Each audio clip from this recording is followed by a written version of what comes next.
permite una vez más así reunidos, pidámosle al Espíritu Santo que nos dé su luz, que nos dé su compañía y reunámonos en el nombre del Padre y del Hijo y del Espíritu Santo. Amén.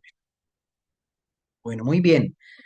Entonces, como el 1 de marzo comenzamos nuestros ejercicios espirituales, vamos a hacer de estos días como un cierre de la introducción a Hechos de los Apóstoles y comenzamos un pequeño resumen de Hechos de los Apóstoles. Entonces, ayer decíamos que Israel era la única que quedaba sin monarca en esta región y que tenía esta organización de tribus, pues que es como un régimen federativo, pero que esto pues generó problemas y que tuvieron al final que elegir un rey. Y entonces encontramos el tema de Gedeón cuando dice, no reinaré yo sobre vosotros, ni reinaré tampoco mi hijo, Yahvé será nuestro rey. El libro de los jueces en el número 8 del 22 al 23. Decíamos que más o menos estas palabras como que reflejan un poco lo que estaba ocurriendo en Israel en ese momento, es decir, les toca poner un rey, pero no quieren, porque dicen que el único rey que tienen es efectivamente Dios. Es este concepto monoteísta cada vez más arraigado, pero se ven obligados a la monarquía. Eh, Este Gedeón más o menos nos está mostrando por qué tardó tanto tiempo en establecerse la monarquía en Israel, a pesar de que había una, digamos, una necesidad para poder dialogar con los demás reyes y para poder negociar. Eh, Vemos entonces en el primer libro de Samuel, capítulo 8 versículo 5 que eligieron un rey para poder tener, como las demás naciones, un medio a través del cual eh, pues negociar, pero también tener como una especie de director militar, porque recordemos que los filisteos ya se habían convertido en una amenaza real eh, para Israel. Entonces nace el reinado. eh, en esta atmósfera es cuando llega al trono Saúl. Recordemos que es la mitad juez y la mitad rey, porque está puesto allí no solamente para dirigir, sino también para dirimir algunos inconvenientes.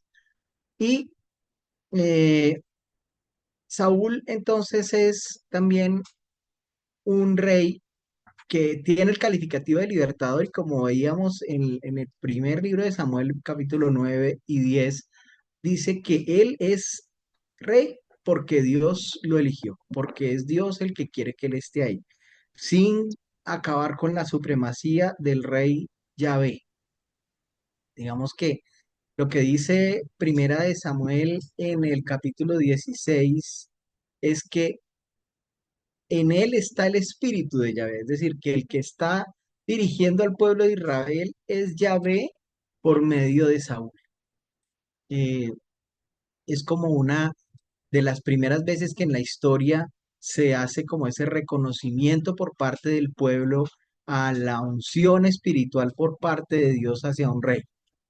De tal manera que eh, empiezan estos como procesos de expansión de Israel y se da una que ellos entienden como primer regalo o bendición de la unción de Saúl, y es la victoria sobre los amonitas, que nos la describen en el primer libro de Samuel en capítulo 11.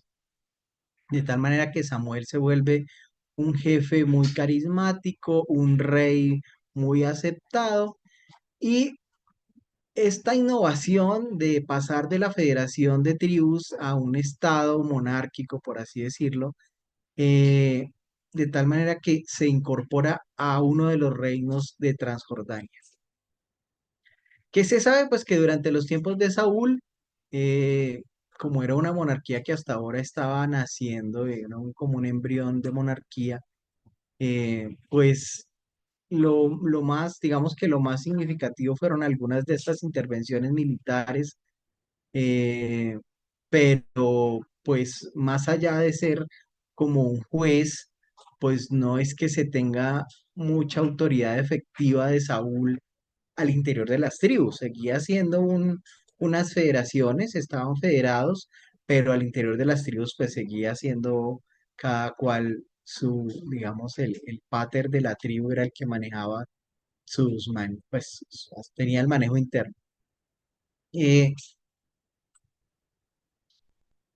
¿Quién sí era poderoso, por así decirlo, al lado de Saúl? El jefe del ejército israelita, que era Abner.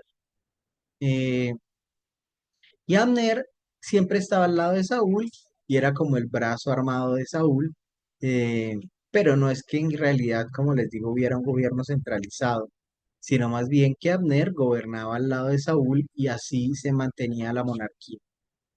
Eh, las tribus entonces seguían conservando su autoridad administrativa, pero ya después de Saúl, a la llegada de David, será como el rey nuevo y definitivo, el que sí realmente va a mandar sobre todas las tribus. Y es el mismo David el que elige a Jerusalén como capital del reino de Israel, como ciudad santa, pues es como ya la institucionalización de la monarquía propiamente dicha después de Saúl con David. David, ¿qué sabemos de David? Bueno, pues de David sabemos también que era digamos, un rey que empezó a generar esta como monarquía real del pueblo de Israel. ¿Qué más sabemos de él? Que tenía una buena relación con sus vecinos, pero especialmente con Egipto, que David tenía ese relacionamiento a nivel comercial y a nivel, digamos, de cartas. Incluso llegó a enviar personal hacia Egipto. eh, Y también a él le prestaron ingenieros y arquitectos, si así se les puede llamar, pues, pero personas que sabían de ingeniería y de arquitectura que venían de Egipto a ayudarle al rey David. Eh, ¿Cómo se sabe esto? Pues hay unas listas que son las listas de los funcionarios reales y ahí se han descubierto que dentro de estos funcionarios reales habían personas que venían de Egipto. Ya a la muerte de Salomón, hacia el año 931 antes de Cristo, se produce la división del reino entre el reino del norte, eh, que en el reino del norte pues se sucedieron 5 dinastías diferentes que nosotros vamos a tenerlas en cuenta, que es la dinastía de Jeroboam, que tuvo 2 reyes, que fueron el mismo Jeroboam más Nadab, la de Basá, con otros 2 reyes, que fueron Basá y Elá, la de Omri, con 4 reyes, que fue el primero Omri, luego Acab, luego Ocosías y luego Joram, y la de Jesú, que son 6 reyes, que son Jesú, Joás, Joacás, Jeroboam segundo, Zacarías y Selum. Y por último, la de Menahem, con 4 reyes, que son el primero Menahem, luego Pecajías, luego Pecaj y luego Oseas. Ya en el año 722 tiene ya lugar la toma de Samaria, ya desaparece el reino del norte y en el reino del sur la monarquía es hereditaria, entonces es la misma familia y esta monarquía del sur sobrevive hasta el año 587, que es la fecha de la toma y destrucción de Jerusalén, que es cuando llega Nabucodonosor y allí es el exilio hacia Babilonia. Eh, con relación al exilio hacia Babilonia, podemos decir que lo encontramos descrito en el libro de Ezequiel y en el segundo libro de Isaías o en el segundo Isaías. Entonces, en cuanto en el libro de Jeremías, en el capítulo 52 dice que el número de los exiliados, es decir, lo que se llevó Nabucodonosor, fueron 4.600 hombres. Y lo que se sabe es que eran solamente hombres porque pues se los llevaban era fundamentalmente para cumplir labores como medio de esclavos, medio de soldados. eh, Luego los deportados en su mayoría no solamente eran gente, varones, hombres, sino también como la clase dominante, por así decirlo, los que se consideraban los dirigentes con la idea también de prevenir futuras revueltas, se llevaban a los dirigentes y a los más relevantes del pueblo para tenerlos allá. Eh, Sin embargo, estas personas al llegar a Babilonia, pues tenían como una cierta libertad. eh, Incluso algunos de ellos decían que no querían regresar. Esa historia es famosa porque empezaron a tener prosperidad en Babilonia y alcanzaron algunos cargos importantes estos judíos, pues a tal punto que cuando Ciro permitió que se devolvieran ellos a Israel, muchos no volvieron, se quedaron en Babilonia. Y como ya habíamos dicho también, había una razón de tipo cultural. Y es que Israel, por así decirlo, era una cultura un poquito como oscura, muy introspectiva. En cambio, Babilonia era mucho más colorida. Recordemos los famosos jardines. La forma como las mujeres decoraban su cuerpo y su rostro llamaba muchísimo la atención, como ya lo habíamos dicho antes. Y por lo tanto, pues se generó como esta pequeña diáspora, es decir, la gente que en vez de devolverse para Israel se iban, al contrario, para Babilonia. Muchos jóvenes querían irse para allá. Pero bueno, la destrucción de Jerusalén y la pérdida de la tierra prometida y de la independencia política, pues le generó un durísimo golpe también a Israel. Y esto desde luego aumentó esta huida de allí. Eh, Sin embargo, pues estos que se quedaron supieron en cierta forma mantener su monoteísmo y aún en el exilio mantienen una vida religiosa con una gran actividad literaria. De suyo, muchos afirman que fue gracias a este exilio que se empezó a descubrir el valor que tenía el monoteísmo, que valoraron lo que tenían, que se dieron, entre comillas, cuenta de las causas por las cuales habían sido desterrados y valoraron mucho más su fe. Eh, y allí lo que encontramos fundamentalmente es lo que está narrado en esta historia deuteronomista, eh, que es en la que va a lograr como constituir la tradición sacerdotal. Y esto se va a poner por escrito en la literatura profética, y la actividad ministerial de Ezequiel y el segundo Isaías va a estar alrededor de esta capacidad de reconocer las bondades que les ha dado el Señor hasta el momento como monoteístas y lo que ha tenido de bueno esto. Bueno, y por último, entonces cerramos con el nacimiento del judaísmo, que lo encontramos descrito en el libro de Esdras y en el libro de Nehemías, los cuales nos informan sobre los momentos como más importantes de la historia de Israel, porque es la restauración posexílica, es la historia, todo este tema de qué quedó del destierro, qué les trajo de recuerdos. Israel había formado una unidad política con leyes, con institución monárquica, era ya una nación con contornos muy precisos, quiénes somos, qué nos diferencia, de tal manera que cuando se instalaron de nuevo en Palestina después del exilio, todos estos repatriados pudieron como restablecer lo que fue el tiempo del brillo del reinado de David, llegando incluso a soñar con eh, un príncipe mesiánico que llegaría a unificar el reino de Yahvé, que lo encontramos descrito, por ejemplo, en el libro de Zacarías, en el capítulo 6. Y entonces empieza el reinado de Zorobabel, que se entiende descendiente de David, fue aclamado públicamente por Ageo, lo vemos, y también, sin embargo, eh, pues pronto se vieron obligados a renunciar a todos estos sueños políticos, porque los persas, aunque los sometieron, entre comillas, de buena manera, porque les permitieron seguir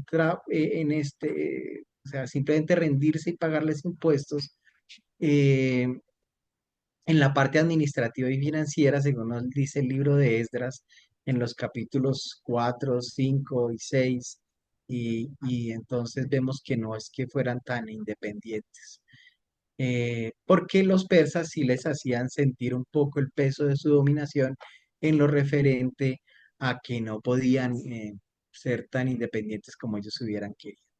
y allí se da una pequeña pérdida de la esperanza de la venida de este descendiente de David, y con esta disminución de la autonomía política, eh, pues, ¿qué les queda? Sin autonomía política, pues la eh, acentúan su vida religiosa, acentúan su cultura, de tal manera que se forma una especie de iglesia en medio de estas naciones, porque se aferran a lo único que tienen y es el templo, que es lo que les genera cohesión, en este caso el templo en Jerusalén.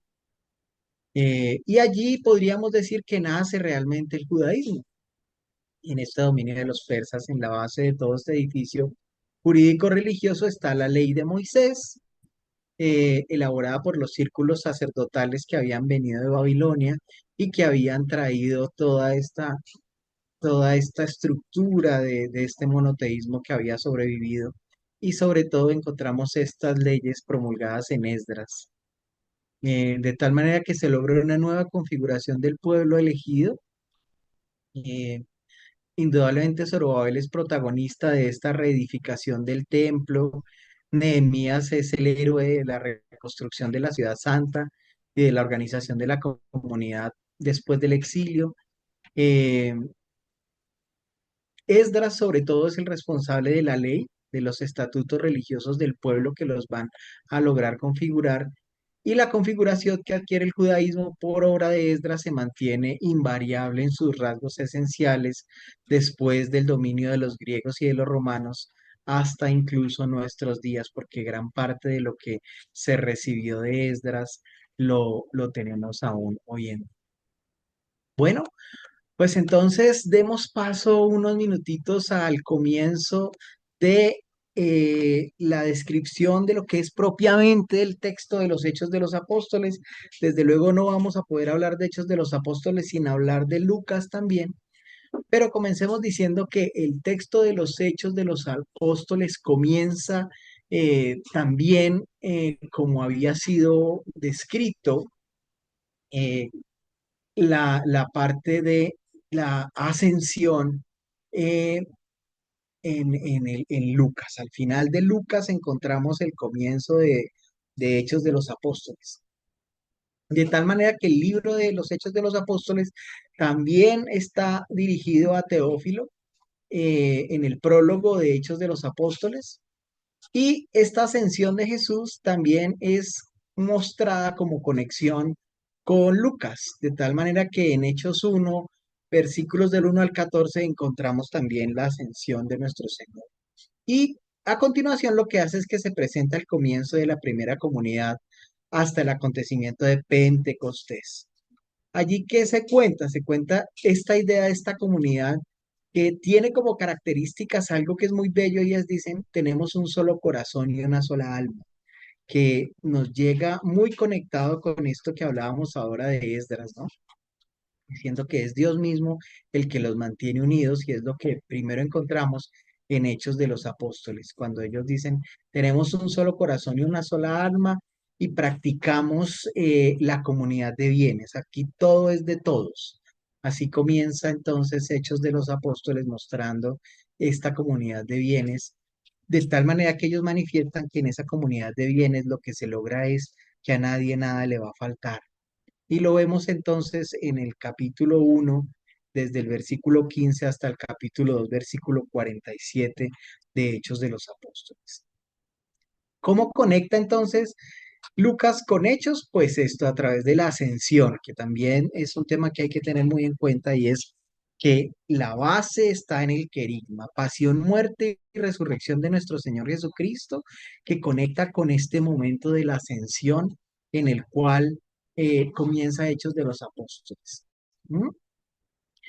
Y vemos entonces en el versículo 1 el texto que nos dice, el primer libro lo dediqué, Teófilo, a todo lo que Jesús hizo y enseñó desde el principio hasta el día en que, después de haber dado instrucciones por medio del Espíritu Santo a los apóstoles que había elegido, fue levantado a lo alto. Recordemos la ascensión descrita en el versículo 2 de Hechos. A estos mismos, después de su pasión, se les presentó dándoles pruebas de que vivía, versículo 3 de los Hechos de los Apóstoles, recordándonos esta pasión, muerte y resurrección, dejándose ver de ellos durante 40 días y hablándoles del reino de Dios. Mientras estaban comiendo con ellos, les ordenó, no se vayan de Jerusalén, sino aguarden la promesa del Padre que oyeron de mí. Y así comienza el versículo quinto, pidiéndoles que se queden en Jerusalén hasta que llegue sobre ellos el Espíritu Santo. Porque Juan bautizó con agua, pero ustedes serán bautizados con Espíritu Santo dentro de pocos días. Versículo 5. Ellos, en cambio, habiéndose reunido, le preguntaron, Señor, ¿es en este momento cuando le vas a restablecer el reino a Israel? Y él les contestó, no es cosa suya conocer el tiempo y el momento que el Padre ha fijado con su propia autoridad. Al contrario, ustedes recibirán una fuerza cuando el Espíritu Santo venga sobre ustedes y de este modo serán mis testigos en Jerusalén y en toda Judea y Samaria y hasta los confines de la tierra. Y dicho esto, fue levantado en presencia de ellos y una nube lo ocultó a sus ojos. Como ellos estuvieron mirando fijamente al cielo mientras él se iba, se les presentaron de pronto dos hombres vestidos de blanco que les dijeron, Galileos, ¿por qué permanecen mirando al cielo? Este Jesús que de entre ustedes ha sido llevado al cielo volverá, así tal como lo han visto marchar al cielo. Entonces se volvieron a Jerusalén desde el monte llamado de los Olivos, que está próximo a Jerusalén, la distancia de un camino sabático. Y cuando llegaron, subieron al piso superior, donde vivían Pedro y Juan, Santiago y Andrés, Felipe y Tomás, Bartolomé y Mateo, Santiago el de Alfeo, Simón el celote y Judas de Santiago. Todos ellos perseveraban en la oración con un mismo espíritu en compañía de las mujeres y de María, la madre de Jesús, y de sus hermanos. Entonces, aquí indudablemente empezamos en este capítulo 1 del libro de los Hechos de los Apóstoles, mostrando claramente que lo que hace Lucas en los Hechos de los Apóstoles es reunir, condensar todo lo que nos mostró en el Evangelio de Lucas. Dice en Hechos 1:1-2, todo lo que Jesús hizo, enseñó y enseñó desde el principio hasta el día en que fue levantado a lo alto. Entonces, nos va a mostrar el cómo de un qué que nos había sido presentado en el Evangelio de Lucas. Lucas nos narra nuevamente la ascensión de Jesús. ¿Para qué? Para lograr el enlace del contenido del libro con este segundo libro. Eh, de tal manera que nos muestra que los objetivos de los hechos de los apóstoles, como nos los describió antes en Lucas 1, dice, para que conozcan la solidez de las enseñanzas que ustedes han recibido. De tal manera que Hechos nos muestra el cómo y Lucas nos mostró el qué.